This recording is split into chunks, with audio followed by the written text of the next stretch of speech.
We are hearing more outrage from lawmakers as President Trump prepares to go to Capitol Hill today. He will meet with House Republicans on possible immigration bills. Breaking overnight, Calera police holding a man in custody after a traffic stop on Interstate 65 South.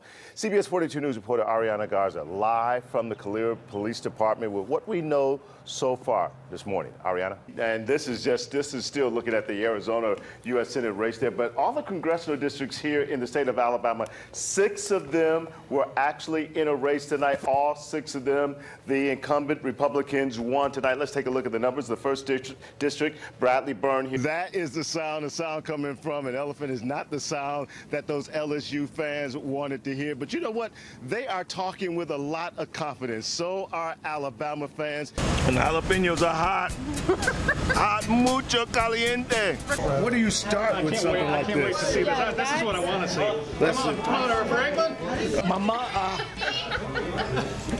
Well, I'm going to tell you, we instructed in a way that you can actually And we welcome you back into the CBS 42 College Football Saturday Show. I ran into some Alabama fans here. Not only fans, it smells absolutely wonderful out here, and also looking good as well as we've got the Miles College Band. This is the percussion group from the Purple Marching Machine. Meet these 2 adorable girls. They're LSU fans, but they went and changed their signs to say, Bama, go step on LSU players.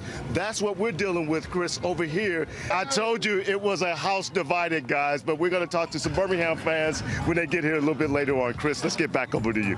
One-handed grab. Gotta love that athleticism right there. What's been the community's response to the demolition? Are you hearing from residents? They're excited. I mean, look, I heard a lot of complaints as a candidate, but easily in the top 2, top 3.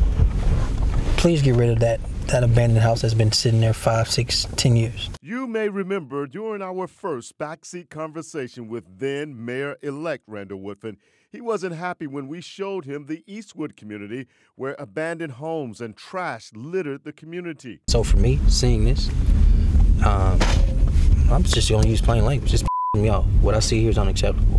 Right after that report aired, the Birmingham Airport Authority began demolition of the property it owns in that area. You all should do more segments like this. Maybe people will get on there. Maybe people will get on and stay on their toes.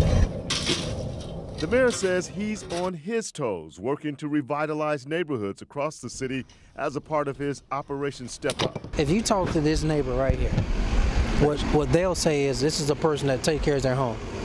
All right? They want their property value protected.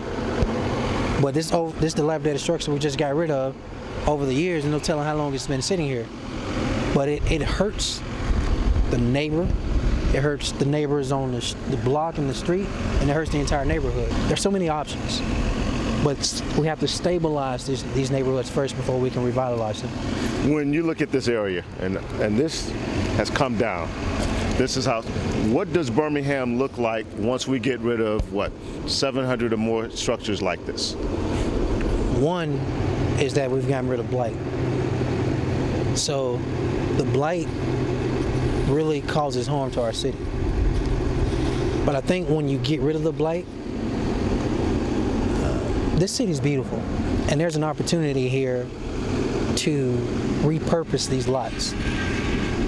When I go to other cities, it's amazing that you can see a house that's built in the 70s or the 80s, kind of sound like some of these houses, but you see a new structure within them as well, and they find a way to make it blend in. There's only so much funding available this go round. So now you got to go back and get more funding. We do. What do you anticipate it taking to get rid of these structures? I anticipate we probably need an additional $3 to $5 million to get rid of all of them. Remember, there's $6,000 a pop for each one just to get rid of it. So that's a lot of money. Got some work to do. We do? Yeah. But I'm confident we can do it. Along with good Cajun food, Louisiana is also known for fortune tellers. The best known fortune teller here in Baton Rouge is Sister Eve. The 72-year-old has been telling fortunes for 60 years. So we stopped by her psychic house to get her take on the outcome for tomorrow's game. Here's what happened when she read my tarot cards. How is Alabama's quarterback going to perform? That's the Wheel of Fortune, okay? And it's reversed. So that means he's going to give it his very best effort to do, and he's going to perform very well. Okay? That's all I can tell you.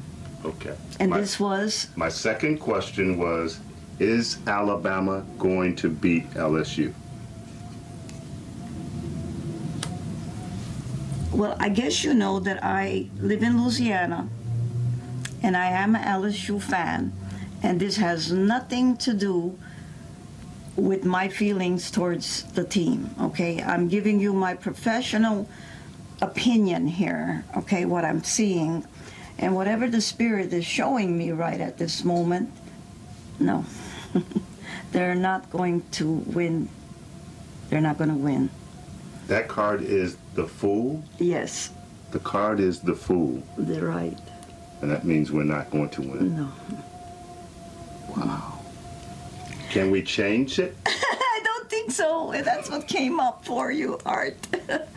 But what I'm predicting is that LSU is going to win by a certain margin, and both teams are going to perform very well.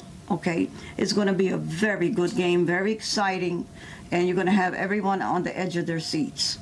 Okay? But it's going to go more towards LSU, looks like it. Now, Sister Eve did admit she could be wrong. She told me she's only right 99% of the time. So there is a slight chance Bama could win. Actually, just about everybody's picking them to do just that. In Baton Rouge, Art Franklin, CBS42 News. Now back to you.